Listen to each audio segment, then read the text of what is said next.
I've always been fond of hiking through the woods. There's something calming about being surrounded by trees, the rustling of leaves, and the scent of fresh pine. But that day was different.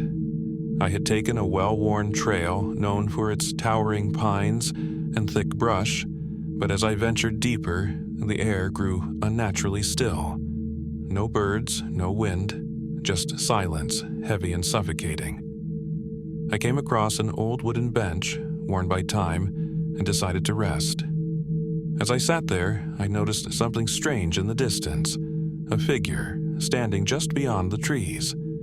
I couldn't make out any details at first, just a silhouette, still and unmoving. I thought it was a hiker like me, but as I squinted, I realized it wasn't quite right. The figure wasn't human. Its shape seemed to flicker, like a shadow, and it was too tall, its limbs unnaturally elongated. I stood, my heart pounding, and called out, "Hey, are you all right?" No response. The figure didn't move, just stood there, staring. I hesitated but decided to approach, curiosity and fear battling within me.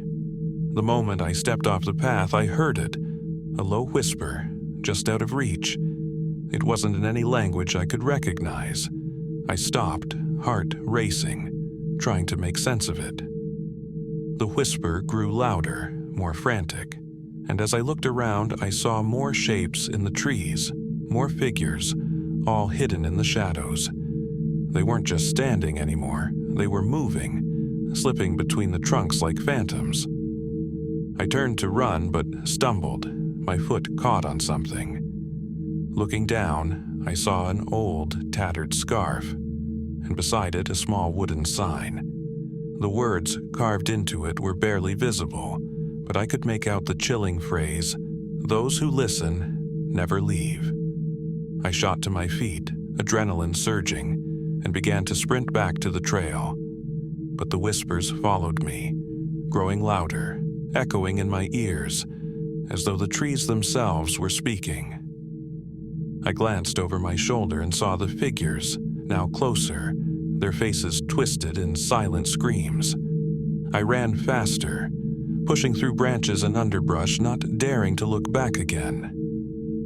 When I finally burst through the edge of the woods, gasping for air, I didn't stop until I reached my car. I threw the door open and slammed it shut, locking every window and door. Even now, as I sit here in the safety of my home, I can still hear them. The whispers.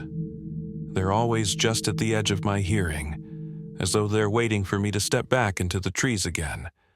I don't think I'll go hiking in those woods anymore.